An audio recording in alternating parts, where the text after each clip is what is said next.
ಅಧಿಕಾರಿಗಳೇ, ಬಹುಶಃ ರಾಣೆಬೆನ್ನೂರು ಇತಿಹಾಸದಲ್ಲಿ ಸಾಕಷ್ಟು ಆಗು ಹೋದಂಥ ಘಟನೆಗಳು ಸಾಕಷ್ಟು ಇದ್ದಾವೆ.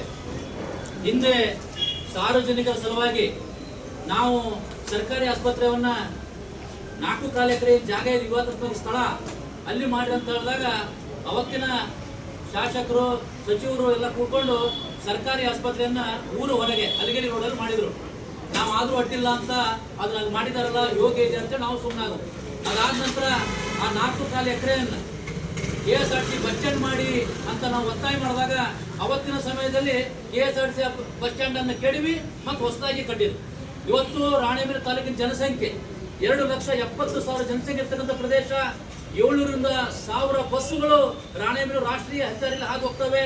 ಸಾರ್ವಜನಿಕರು ಬೇರೆ ಬೇರೆ ಸ್ಥಳದಿಂದ ಈ ಕ್ಷೇತ್ರಕ್ಕೆ ಬಂದು ಉಕ್ಕುಡಗಾತ್ರಿ, ಮೈಲಾಲಿಂಗೇಶ್ವರ, ಎಲ್ಲಾ ಪ್ರದೇಶ, ಕೃಷ್ಣಾಪುರ, ಅಭಿರಣ್ಯ, ಚೌಡದಾನಪುರ ಅನೇಕ ಭಾಗಗಳಿಗೆ ಬೆಂಗಳೂರಿಂದ ಹಿಡ್ಕೊಂಡು ಬೆಳಗಾವಿ ತನಕ, ಬಳ್ಳಾರಿಯಿಂದ ಹಿಡ್ಕೊಂಡು ದಕ್ಷಿಣ ಕನ್ನಡ ತನಕ ಈ ಮಧ್ಯ ಪ್ರದೇಶಕ್ಕೆ ಬರ್ತಾರೆ.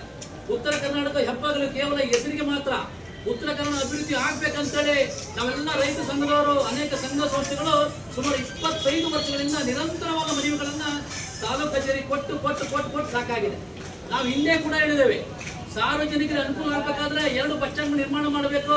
ರಾಜ್ಯ ಹೆದ್ದಾರಿಯಲ್ಲಿ PB ರೋಡಲ್ಲಿ ಈಗಾಗಲೇ ಹವಾಲ್ದಾರ್ ಹೊಂಡ ಅಂತ ಇತ್ತು. ನಾವು ಸುಮಾರು 10 ವರ್ಷದ ಕೆಳಗೆ ಹಿಂದೆ ನಗರಸಭೆಗೆ ಮತ್ತು KSRTC DC ಅವರಿಗೆ ರಾಣೆಬೆನ್ನೂರು ಕರ್ಕೊಂಡ್ಬಂದು ಆ KSRTC DC ಅವರಿಗೆ ಮನವರಿಕೆ ಮಾಡಿ ಅವತ್ತಿನ ನಗರಸಭಾ ಅಧ್ಯಕ್ಷರಾದಂಥ ಕೋಲ್ಕಾರ್ ರಾಮಣ್ಣ ಅವರು ಆ ಸ್ಥಳವನ್ನು ನಿಗದಿ ಮಾಡಿದ್ರು. ಸುಮಾರು 1 ಎಕರೆ ಮೇಲೆ ಜಾಗ ಆಗ್ತಾ ಇರೋದು.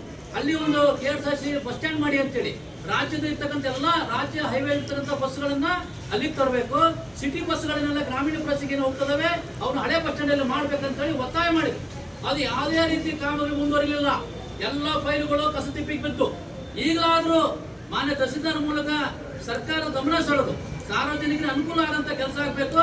ಈಗೇನ್ 4 ಎಕರೆ ಹೋರಾಟವನ್ನು ಮಾಡ್ತಾ ಇದ್ದೇವೆ, ಬಸ್ ಸ್ಟ್ಯಾಂಡ್ ಮಾಡ್ಬೇಕಂತೇಳಿ. ದಯವಿಟ್ಟು ಸಾರ್ವಜನಿಕರಿಗೆ ಅನುಕೂಲ ಆಗ್ಲಿ ಅಂತೇಳಿ ನಾವೆಲ್ಲ ಸಂಘಟನೆ ವತಿಯಿಂದ ಸರ್ಕಾರಕ್ಕೆ ಮನವಿ ಮಾಡ್ಕೊಂತ ಇದ್ದೇವೆ. ಧನ್ಯವಾದಗಳು ಎಲ್ಲರಿಗೂ.